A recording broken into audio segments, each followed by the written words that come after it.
Hello students, कैसे हैं आप सभी। स्वागत है आपका अपने यूट्यूब चैनल गंगा एजुटेक में। मेरा नाम है सौरभ। पिछली क्लास में हमने पढ़ा था फिजिकल वर्ल्ड। कुछ टॉपिक्स उसके रह गए थे, तो वो आज हम डिस्कस कर लेते हैं फिजिकल वर्ल्ड को। तो हमारा फिजिकल वर्ल्ड आज कंप्लीट हो जाएगा। ठीक है गाइज, स्टार्ट करते हैं आज का लेक्चर। Scope of physics. मैंने पिछली क्लास की लास्ट में आपको बताया था कि हम जो रिडक्शनिज्म के हिसाब से है फिजिक्स को दो पार्ट्स में डिवाइड करते हैं। एक होता है मैक्रोस्कोपिक और एक होता है माइक्रोस्कोपिक। तो मैक्रोस्कोपिक क्या है एक्चुअली में, कि जो आपकी टेरेस्ट्रियल बॉडीज या कोई एस्ट्रोनॉमिकल बॉडीज होती है जैसे सन, मून, अर्थ, ठीक है, मीन्स एक तरह से कह सकते हैं जो लार्ज स्केल ऑब्जेक्ट्स होते हैं ना, उनको हम कंसिडर करते हैं मैक्रोस्कोपिक के अंदर। ठीक है। और जो आपके स्मॉल पार्टिकल्स होते हैं जैसे एटम्स, मॉलिक्यूल्स या फिर न्यूक्लियर्स, ठीक है, इनको हम कंसिडर करते हैं माइक्रोस्कोपिक के अंदर। ठीक है। तो माइक्रोस्कोपिक के अंदर हम क्या कंसिडर करते हैं, स्मॉल स्केल ऑब्जेक्ट्स। ठीक है। तो माइक्रोस्कोपिक के अंदर हो गया लार्ज स्केल और माइक्रोस्कोपिक के अंदर हो गया small scale objects. Okay guys, आगे बढ़ते हैं।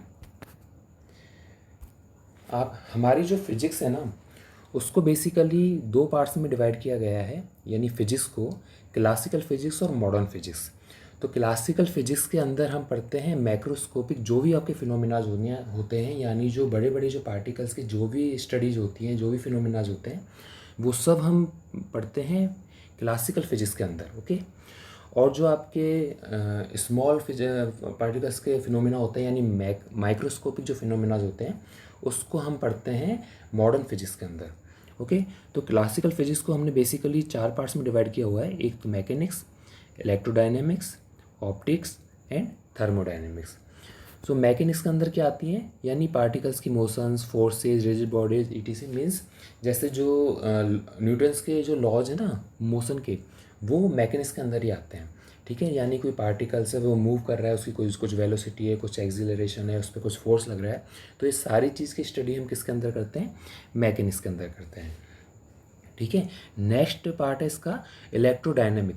तो इलेक्ट्रोडायनेमिक मीन्स क्या है, कि जो चार्जेस होते हैं, जैसे चार्ज होता है, क्यों आपने पढ़ा होगा पहले भी चार्ज।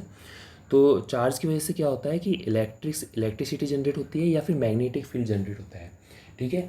तो इलेक्ट्रिसिटी या मैग्नेटिक फील्ड जनरेट होने का जो फिनोमिना होता है ना, उसको हम स्टडी करते हैं इलेक्ट्रोडायनेमिक के अंदर। ठीक है। यानी इसके अंदर हम इलेक्ट्रिसिटी, मैग्नेटिक फील्ड, इन सब की स्टडी करेंगे।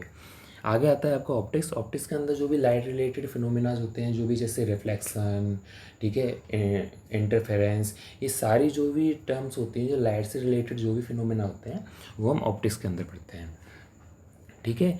फिर आता है आपका थर्मोडायनेमिक्स। थर्मोडायनेमिक्स के अंदर हम क्या पढ़ेंगे, जो भी टेम्परेचर रिलेटेड फिनोमेना होंगे, जैसे कोई मेटल है या कोई बॉडी है, तो उसका टेम्परेचर यदि हम इंक्रीज़ करेंगे तो उसकी कौन कौन सी प्रॉपर्टीज़ चेंज होंगी, टेम्परेचर डिक्रीज़ करेंगे तो कौन कौन सी प्रॉपर्टीज़ चेंज होंगी, उसकी प्रॉपर्टीज़ पर क्या इफेक्ट पड़ेगा, ये सारी चीज़ हम पढ़ेंगे थर्मोडायनेमिक्स के अंदर। तो थर्मोडायनेमिक्स अपने आप में एक अलग से पूरा कह सकते हैं स्ट्रीम है। जैसे जो मैकेनिकल इंजीनियरिंग ब्रांच है, उसकी एक अलग से पूरी बुक आती है इसकी थर्मोडायनेमिक्स की। तो ये काफ़ी वास्ट सिलेबस है इसका, लेकिन आपको इसका सिर्फ इंट्रोडक्शन पढ़ना है, जो कि हम 11th क्लास में ही पढ़ेंगे। तो 11th क्लास के अंदर आपका एक चैप्टर है पूरा थर्मोडायनेमिक्स। ओके, आगे बढ़ते हैं। तो क्लासिकल फिजिक्स हो गई, अब आती है मॉडर्न फिजिक्स। ठीक है। तो मॉडर्न फिजिक्स के अंदर हम माइक्रोस्कोपिक फिनोमेना जो उनको कंसिडर करते हैं। इसको क्वांटम मैकेनिक्स भी बोलते हैं। ठीक है। तो जो छोटे छोटे पार्टिकल जैसे एटम्स, न्यूक्लियस, इलेक्ट्रॉन, फोटोन, ये सब इसके अंदर कंसिडर होते हैं। ठीक है। तो गाइज एक चीज़ ध्यान रखना आप, कि जो मैक्रोस्कोपिक जो लेवल होता है ना, यानी क्लासिकल फिजिक्स, उसके अंदर हम 10⁻26 मीटर तक की स्टडी करते हैं। क्योंकि जो गैलेक्सी होती है ना, गैलेक्सी, उसका जो डायमेंशन होती है वो 10⁻26 मीटर तक की होती है। ठीक है। तो इतने लेवल तक की हम स्टडी करते हैं, यानी इतनी लार्ज पार्टिकल तक की हम स्टडी कर सकते हैं इसमें मैक्रोस्कोपिक में। ठीक है। और जो माइक्रोस्कोपिक है यानी छोटा लेवल है, उसमें हम क्या करते हैं कि 10⁻14 यानी इतनी कम जो स्टडी है, इतने छोटे लेवल की जो स्टडी है वो भी कर सकते हैं। जैसे न्यूक्लियस, उसका जो डायमेंशन होता है वो 10⁻14 मीटर होता है, आप लोग जानते हैं। ठीक है। आगे बढ़ते हैं गाइस। आपकी जो एनसीईआरटी की बुक है, उसमें दो टर्म्स दी हुई हैं, हाइपोथेसिस और एग्जाम्स। ठीक है। ये काफ़ी इंपॉर्टेंट टर्म्स हैं जनरली, इसलिए नहीं क्योंकि ये आपके सिलेबस में है, वैसे भी यदि आप आगे कभी स्टडी करते हो तो हाइपोथेसिस और एग्जाम्स ही आपको पता होना चाहिए। ठीक है। तो मैं आपको इसको अच्छे तरीके से समझाऊंगा, एक बहुत ही शानदार एग्जांपल से भी एक्सप्लेन करूंगा। तो हम इसको पढ़ते हैं। जनरली आप ध्यान रखना कि जो फिजिक्स होती है ना, वो अजम्पशंस के बेसिस पे होती है, यानी उसके जो ज़्यादातर लॉज हैं वो अजम्पशन के बेसिस पे दिए हुए हैं, यानी माने जाते हैं कि ऐसा होता है और उसको हम लॉ में कंसिडर कर लेते हैं। ज़रूरी नहीं है कि हमारे पास कोई प्रूफ ही होगा उस चीज़ का, ठीक है। तो हाइपोथेसिस में क्या है, हाइपोथेसिस होती क्या है वो सुन लीजिए आप, ठीक है। तो हाइपोथेसिस है वो अजम्पशन के बेसिस पे होती है, हमारे पास कोई भी प्रूव नहीं होता, ध्यान रखना। यानी हमने सिर्फ अज्यूम कर लिया कि ये चीज़ होगी, लेकिन हमारे पास कोई प्रूफ नहीं है उसका, ठीक है। तो हम उसको जो भी अज्यूम करते हैं उसको हम ट्रू अज्यूम नहीं कर सकते, यानी हमेशा 100% ये नहीं होगा कि वो ट्रू ही होगा, हो सकता है वो फॉल्स हो जाए, लेकिन हमको ऐसा लग रहा है कि ये चीज़ होगी, इसलिए हमने उसको कंसिडर कर लिया। इसको एक बहुत ही सिंपल एग्जांपल से समझाता हूँ आपको कि एक आदमी है, वो मार्केट गया और उसने 1,000 रुपये का कुछ सामान खरीद लिया, ठीक है। उसके पास पैसे नहीं थे तो उसने उधार कर लिए, तो दुकानदार ने उसको उधार दे दिया। तो दुकानदार ने उसको उधार किस बेसिस पे दिया होगा, क्योंकि उसने पहले भी उस दुकानदार से सामान खरीदा होगा और हर बार जब भी उसने सामान खरीदा उधार तो उसने टाइम पे उसका पेमेंट कर दिया।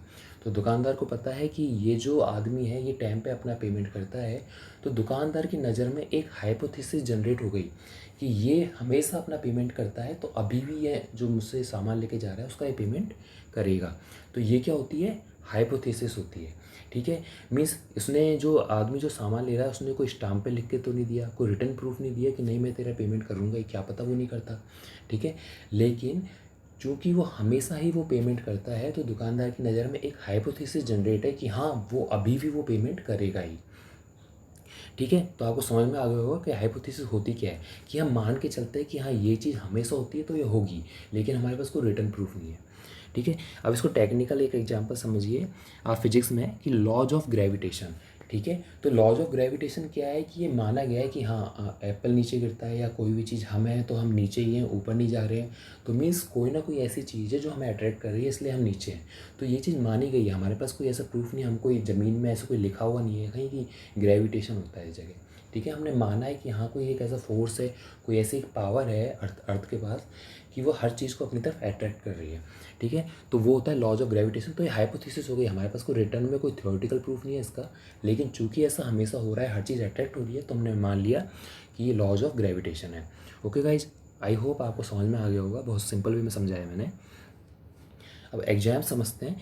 एग्जाम्स ऑलमोस्ट सेम ही है, जो हाइपोथेसिस से सेम वैसा ही है, बस थोड़ा सा डिफरेंस है। वो क्या है कि इसमें भी सेम चीज़ है कि हम किसी चीज़ को अज्यूम कर रहे हैं, किसी चीज़ को सपोज कर रहे हैं, बस फ़र्क सिर्फ इतना है कि यदि मैंने कोई एक चीज़ अज्यूम करी, जैसे मैंने कोई एक चीज़ अज्यूम करी, ठीक है, तो उस एक चीज़ को अज्यूम करने के लिए मैंने क्या है कि वो जो एक चीज़ है वो सेल्फ एविडेंट होगी अपनी, यानी वो जो चीज़ हमने अज्यूम करी है वो हमेशा ट्रू होगी, ठीक है। अब आप कहोगे कि सर वही बात हो गई कि हमने जब अज्यूम ही किया है तो वो ट्रू कैसे हो गई, हमारे पास कोई रिटर्न प्रूफ तो नहीं है। तो सेल्फ एविडेंट जो लिखा हुआ है इसका मीन्स क्या है कि हम यदि एज्यूम जो एजम्स होते हैं उसमें जो हम कोई भी चीज़ मान के चलते हैं, उसमें क्या होता है कि हम कोई भी एक या फिर दो हम ऐसे प्रूफ लेके चलते हैं, यानी हमारे पास कोई पहले से एक थ्योरी थी, एक हमारे पास और कोई थ्योरी थी, दो या उससे भी ज़्यादा थ्योरी, हमारे पास जितनी भी कोई थ्योरी थी उन थ्योरी को हमने मान के चले कि वो थ्योरी सही है, क्योंकि वो थ्योरी ऑलरेडी गिवन है, ठीक है। तो यदि वो थ्योरी सही है, यानी हमने जो जिस थ्योरी के बेसिस पर, जिन थ्योरी के बेसिस पर हमने ये अजम्पशंस दिया है अपना, तो यदि ये थ्योरी सही है तो ये अजम्पशंस नहीं है, फिर तो ये ट्रू है, ठीक है, क्योंकि ये अजम्पशन हमने इन थ्योरी के बेसिस पर दिया है। तो यदि ये थ्योरी सही है मीन्स ये अजम्पशंस भी हमारा सही है, ठीक है। तो यदि मैं बात करूँ, मैंने कोई अजम्पशंस माना, ठीक है, तो यदि मैंने किसी दो थ्योरी के बेसिस पर ही माना और यदि ये थ्योरी हमेशा सही है तो ये अजम्पशन भी सही होगा, लेकिन फिर भी मैं इसको अजम्पशंस कह रहा हूँ, उसका रीज़न ये है क्योंकि क्या पता ये थ्योरी ही गलत हो, ठीक है। तो हमारे पास इसका कोई जनरली प्रूफ नहीं है कि ये थ्योरी सही थी कि नहीं थी, लेकिन हाँ हमने इन थ्योरी को सही माना हुआ है, इनको ऑलरेडी एक लॉ माना हुआ है, तो यदि हम इनका यूज करके कोई तीसरा लॉ या तीसरी कोई थ्योरी देते हैं तो वो थ्योरी हम हमेशा ट्रू ही मानेंगे, क्योंकि यदि हमने ये दोनों ट्रू माना है। यदि इसमें कोई गलती है तो वो इन दोनों में है, इसमें नहीं है, ये तो ट्रू ही होगा, ठीक है। आई होप सो कि आपको हाइपोथेसिस और एग्जाम्स अच्छे तरीके से समझ में आ गए होंगे। ठीक है। इसका एक एग्जांपल है जैसे बोर मॉडल्स हो गया हाइड्रोजन एटम का, ये आप 12th क्लास में पढ़ोगे। तो बोर ने क्या करा था कि हाइड्रोजन एटम के लिए एक मॉडल तैयार किया। तो उसने क्या है कि दो अजम्पशंस मान लिए, किसी दो और थ्योरी दी हुई थी, उन थ्योरी के बेसिस पर अपना मॉडल दिया। तो यदि वो दोनों थ्योरी सही हैं तो बोर्स का मॉडल 101% सही है। इसलिए यदि इसमें कोई मिस्टेक होगी तो वो दो थ्योरी की वजह से होगी, इसके मॉडल में खुद से कोई मिस्टेक नहीं होगी। तो इसलिए एग्जाम्स हुआ, कोई हाइपोथेसिस नहीं है। ठीक है, तो आई होप सो कि आपको समझ में आ गया होगा ये दोनों चीज़ क्या होती हैं। आगे बढ़ते हैं हम। एक आपका टॉपिक आता है इसमें फंडामेंटल फोर्सेस इन नेचर। एक लास्ट टॉपिक और आता है साइंटिस्ट के बेसिस पर कि अलग अलग साइंटिस्ट हैं, उन्होंने कौन कौन सी रिसर्चेस किए हैं या कौन कौन से फील्ड में उन्होंने कौन कौन से लॉज दिए हैं। तो ये एक मेमोराइजेबल चीज़ है, तो आप बुक से इजीली पढ़ सकते हो। यदि आप चाहोगे तो मैं नेक्स्ट वीडियो में इसकी एक स्लाइड तैयार करके आपको दे दूँगा, तो आप उसको पढ़ लेना। इसमें समझाने का कुछ नहीं है, सिर्फ याद करने का है। ठीक है, तो एक्सप्लेनेशन के हिसाब से ये आपका लास्ट टॉपिक है इसका, फंडामेंटल फोर्सेज इन नेचर। तो बेसिकली हम फोर्सेस किसको मानते हैं, जैसे हमने किसी को धक्का दिया तो हमने एक फोर्स लगा दिया। ठीक है, हम किसी चीज़ को खींच रहे हैं तो हमने पुलिंग फोर्स लगा दिया। ठीक है, हमने किसी रस्सी को खींचा तो उसमें एक टेंशन आ गया, एक तनाव आ गया, तो वो एक फोर्स है। हमने वाटर के केसेस में देखेंगे तो विस्कोसिटी का एक फोर्स है। तो अलग अलग फोर्सेज होते हैं, लेकिन ये फंडामेंटल फोर्सेज नहीं है। ये फोर्सेज तो हम अपने हिसाब से मान के चल रहे हैं, इनको अलग अलग हमने नाम दे दिया। यदि हम फंडामेंटल फोर्सेस की बात करें, ठीक है, तो वो चार होते हैं। ग्रेविटेशनल फोर्स हो गया आपका, इलेक्ट्रोमैग्नेटिक फोर्स हो गया, थर्ड हो गया आपका स्ट्रॉन्ग न्यूक्लियर फोर्स, और फोर्थ हो गया वीक न्यूक्लियर फोर्स। हम इसको चारों का भी डिस्कस करेंगे। सबसे पहले आप सुन लो कि जो अरिस्टोटल था उसने क्या करा, उसने एक आइडिया दिया था फोर्स का, लेकिन वो उसका आइडिया गलत था। उसका आइडिया गलत कैसे था वो चीज़ आप थोड़ा सा समझ लीजिए यहाँ पे कि उसका आइडिया गलत कैसे था। कि जो अरिस्टोटल ने ये मान के चला था कि हमेशा कोई जो फोर्स होगा, यदि हमको किसी चीज़ को कंटिन्यूसली रखना है, यदि कोई जैसे ये गाड़ी है, यदि ये हमेशा आगे बढ़ेगी तो जभी आगे बढ़ेगी जब उसमें हम लगातार फोर्स लगाते रहेंगे।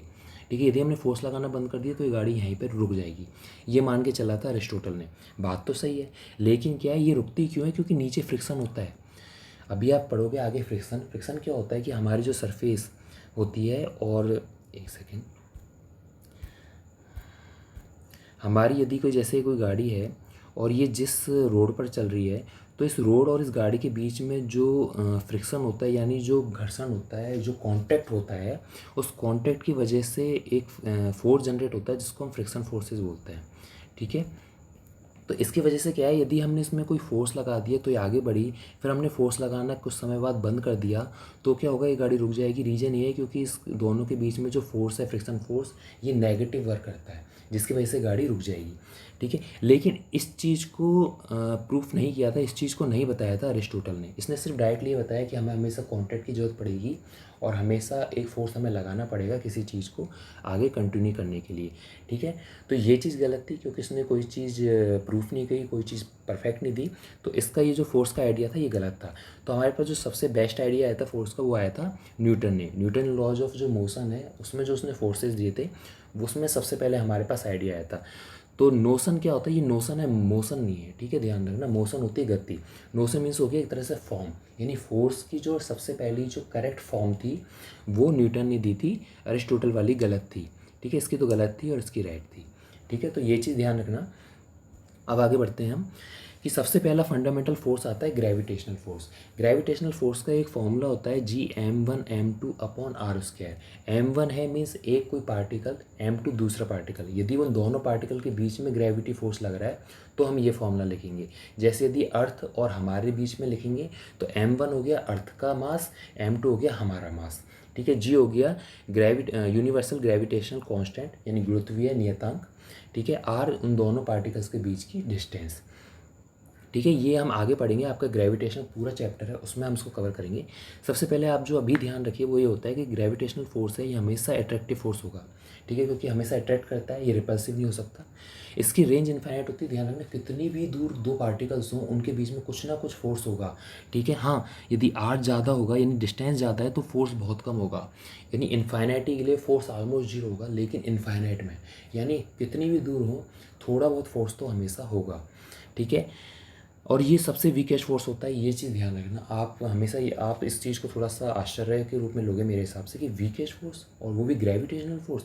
यस गाइज, ग्रेविटेशनल फोर्स एक तरह से बिल्कुल वीकेस्ट फोर्स है, सबसे ज़्यादा कमज़ोर फोर्स है। ठीक है, यदि हम बात करें तो अर्थ हमारे ऊपर फोर्स लगा रही है, तो अर्थ का मास कितना ज़्यादा है जब वो हमारे ऊपर इतना फोर्स लगा पा रही है कि हम यहाँ पे हैं, ठीक है। तो उतना ही फोर्स हम भी लगा रहे हैं अर्थ पे, लेकिन क्या अर्थ हिली? नहीं, क्योंकि उसका मास बहुत ज़्यादा है, तो हम उस पर इतना फोर्स लगा पाए? नहीं। तो यानी ये मास डिपेंडेंट फोर्स है, ठीक है। इसलिए ये जो फोर्स है ये क्या है, बहुत ही कमज़ोर फोर्स होता है, ठीक है। ये चीज़ ध्यान रखना, ये बहुत ही कमज़ोर फोर्स होता है, ये सबसे ज़्यादा वीकेस्ट फोर्स है, ठीक है। ये तो ग्रेविटी फोर्स के बारे में हो गया। बाकी डिटेल में आपको ज़्यादा नहीं पढ़ना है, इसमें इतना ही पढ़ना है। बाकी हम जो ग्रेविटेशनल चैप्टर है उसमें कंप्लीट करेंगे इसको, ओके गाइस। आगे बढ़ते हैं। इलेक्ट्रोमैग्नेटिक फोर्स, जो सेम ग्रेविटी फोर्स है उसी के बेसिस पे इसका भी फॉर्मूला दिया हुआ है, के Q1 Q2 upon are square. उसमें के की जगह जी होता है, Q1 की जगह M1 होता है, Q2 की जगह M2 होता है, ठीक है। इसमें चार्जेस आ गए, उसमें मास है, उसमें कांस्टेंट जी होता है, इसमें कांस्टेंट के है। डिस्टेंस वही आर, दो चार्जेस के बीच की। ये भी इनफाइनाइट रेंज का होता है, कितनी भी दूर हो, लेकिन थोड़ा बहुत फोर्स तो हमेशा होगा ही, ठीक है। इसके ध्यान रखना, वो हमेशा अट्रैक्टिव होता है, जबकि ये अट्रैक्टिव और रिपल्सिव होता है। यदि सेम तरह के चार्ज है तो रिपल्सिव फोर्स होगा, और यदि अलग अलग अपोजिट चार्ज हैं तो अट्रैक्टिव फोर्स होगा, ठीक है। ये जो फोर्स होता है इलेक्ट्रोमैग्नेटिक फोर्स, ये काफ़ी स्ट्रॉन्ग होता है, 10⁻36 टाइम्स होता है ग्रेविटेशनल फोर्स के, ध्यान रखना। यानी उससे काफ़ी ज़्यादा स्ट्रॉन्ग होता है ये फोर्स, क्योंकि इसमें चार्जेस होते हैं, और चार्जेस की वजह से जो फोर्स है वो प्लस माइनस में काफ़ी ज़्यादा हो गया, या फिर प्लस प्लस या नेगेटिव नेगेटिव में काफ़ी ज़्यादा रिपल्सिव फोर्स होता है। तो ये जो है फोर्स है वो काफ़ी ज़्यादा स्ट्रॉन्ग होता है ग्रेविटी फोर्स के रेस्पेक्ट में, यानी उसके तुलना में, ठीक है। आगे बढ़ते हैं। थर्ड आता है strong nuclear force. Strong nuclear force basically होता क्या है, पहले ये समझ लीजिए आप। यदि हमारे पास कोई न्यूक्लियस है, ठीक है, तो क्या इसके अंदर प्रोटॉन होंगे, न्यूट्रॉन होंगे। न्यूट्रॉन में तो कोई आवेश होता नहीं, कोई चार्ज होता नहीं है। प्रोटॉन होता है, उसके अंदर होता है हमारे पास पॉजिटिव चार्ज। तो आप ध्यान रखो, यदि एक न्यूक्लियस है उसके अंदर दो पॉजिटिव चार्ज हैं, यानी रिपल्सिव है। रिपल्सिव है तो ये तो न्यूक्लियस एक तरह से फट जाना चाहिए था, क्योंकि इतने प्रोटॉन प्रोटॉन के बीच इतना अच्छा फोर्स लग रहा है, रिपल्सिव फोर्स लग रहा है, तो ये तो फट जाना चाहिए था। लेकिन ऐसा होता है नहीं, न्यूक्लियर तो अपने स्टेबल है। तो स्टेबल यदि केस में न्यूक्लियर है, तो इस केस में यानी कोई तो ऐसा फोर्स होगा जो इसको ब्रेक होने से रोक रहा है। तो जो वही फोर्स है जो उसको ब्रेक होने से रोक रहा है, वही होता है आपका स्ट्रॉन्ग न्यूक्लियर फोर्स, ठीक है। ये सबसे ज़्यादा स्ट्रॉन्गेस्ट फोर्स होता है, ध्यान रखना। बस इसकी रेंज बहुत कम होती है, 10⁻⁻15 मीटर, यानी सिर्फ इस न्यूक्लियस तक, इससे ज़्यादा नहीं, ठीक है। और ये 100 टाइम्स ज़्यादा होता है। आपको जो इलेक्ट्रोमैग्नेटिक जो भी हमने फोर्स पढ़ा था ना, जो ग्रेविटी से 10⁻36 टाइम्स होता है, उसके भी 100 टाइम्स होता है ये वाला फोर्स।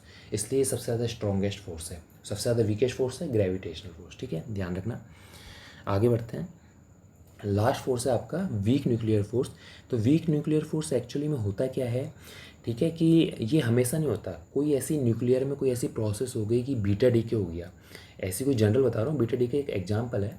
तो बीटा डीके हो गया। बीटा डीके एक्चुअली में होता क्या है, यदि कोई अनस्टेबल, यदि कोई न्यूक्लियर है वो अनस्टेबल है, ध्यान रखो, ठीक है। यदि अनस्टेबल है तो वो उस पोजीशन में नहीं रहेगा, वो अपने आप को चेंज करने की कोशिश करेगा। जैसे ही न्यूक्लियर है और ये अनस्टेबल था, तो ये क्या है, ब्रेक होगा, इसमें से कोई चीज़ बाहर निकलेगी, तो उसको कहते हैं हम बीटा डीके, ठीक है। तो बीटा डीके होता है, तो उस केस में क्या है, ये चेंज हो जाता है एक स्टेबल न्यूक्लियर में, ठीक है। तो बीटा डीके जब बाहर निकलता है, तो इसमें ये किस फॉर्म में बाहर निकलता है, इलेक्ट्रॉन और न्यूट्रिनो के फॉर्म में बाहर निकलता है, ठीक है। तो इन्हीं के बीच में जो फोर्सेज होता है ना, इन्हीं के बीच में जो फोर्स होता है, ठीक है, क्योंकि वो काफ़ी वीक होता है, जिसकी वजह से डिके हुआ है। तो ये जो फोर्स होता है ना इनकी, उसको कहते हैं हम वीक न्यूक्लियर फोर्स, ठीक है गाइस, ध्यान रखना। इसकी रेंज 10⁻⁻16 यानी 16 मीटर होती है, ठीक है, काफ़ी कम है, सबसे कम इसी की होती है, ठीक है। और ये जो फोर्स है ये न्यूक्लियर प्रोसेस की वजह से होता है, ठीक है, बस यही है, इसमें और कोई ज़्यादा खास नहीं है, ठीक है गाइज। तो ये था आपका फिजिकल वर्ल्ड, और ये पूरा चैप्टर कंप्लीट हो चुका है। इसमें सिर्फ एक टॉपिक बचता है आपका, एक तो फिजिक्स और टेक्नोलॉजी को। तो ये तो एक थ्योरी है, फिजिक्स और टेक्नोलॉजी, तो वो तो आप इजीली कर लोगे, उसमें ज़्यादा कोई डिफिकल्टी वाली नहीं है, कोई समझाने वाली चीज़ नहीं है। एक आता है साइंटिस्ट, और साइंटिस्ट के जो भी उन्होंने इन्वेंशन किए हैं वो सारी की लिस्ट। तो यदि आप देख लीजिएगा, आपको बुक से यदि समझ में आता है तो ठीक है। यदि आपको चाहिए कि मैं उसको एक टेबुलर फॉर्म में आपको कन्वर्ट करके दूं, तो आप मुझे नीचे कमेंट कर सकते हैं, जिससे मैं आपको अगली क्लास में एक स्लाइड उसकी तैयार करके दे दूँगा टेबुलर फॉर्म में, और आप उसको अपने हिसाब से कर सकते हैं या रीड कर सकते हैं और पढ़ सकते हैं, ठीक है गाइज। एक चीज़ और मैं आपसे बता देना चाहता हूँ आपको, कि जो नोट्स हैं ना गाइज, वो आप खुद से प्रिपेयर करा करिए। कोई भी आपको समझाएगा, जैसे मैं ये नोट्स काफ़ी मैंने खुद से प्रिपेयर किए हुए हैं, और इनको आपको मैं समझा देता हूँ और बहुत अच्छी तरह से एक्सप्लेन करता हूँ। बट इसके बाद भी जो चीज़ मैं कई बार कोई ऐसी चीज़ बोलता हूँ जो मैं इसमें लिख नहीं पाता, उनको और उसके अलावा और भी यदि कहीं से आप पढ़ रहे हो तो आप अपने हिसाब से खुद से नोट्स प्रिपेयर करिए, क्योंकि हमेशा सक्सेस जब भी मिलती है जब हम खुद के नोट्स प्रिपेयर करते हैं, ठीक है, तभी हमको चीज़ें ज़्यादा अच्छी तरीके से क्लियर होती है। ठीक है गाइस, मेरा रूल तो यही है, मैं तो हमेशा खुद से नोट्स प्रिपेयर करता हूँ, तो मैं यही चाहूँगा कि आप भी खुद से नोट्स प्रिपेयर कीजिए, यहाँ से पढ़िए और नोट्स खुद से प्रिपेयर कर लीजिए। इन नोट्स की हेल्प ले सकते हो आप, बाकी प्रिपेयर खुद से कीजिएगा। ठीक है गाइस, तो थैंक यू। यही थी आज की पीपीटी। नेक्स्ट क्लास में हम कंसिडर करेंगे, हम स्टडी करेंगे जो सेकंड चैप्टर है, सेकंड यूनिट है आपकी, यूनिट्स एंड मेजरमेंट्स। काफ़ी इंपॉर्टेंट है मार्क्स के रेस्पेक्ट में, यानी काफ़ी अच्छे मार्क्स के क्वेश्चंस आते हैं 11th क्लास में भी, और उसका वेटेज काफ़ी अच्छा है JEE और नीट में भी। ठीक है गाइस, तो प्लीज़ यदि आपको पसंद आया हो मेरा ये वीडियो तो इसको सब्सक्राइब कीजिएगा, ज़्यादा से ज़्यादा शेयर कीजिएगा और एक लाइक कर दीजिएगा। ठीक है, और प्यारा सा कमेंट नीचे आप लिख सकते हैं जिससे मुझे थोड़ा अच्छा लगे। Okay guys, thank you guys.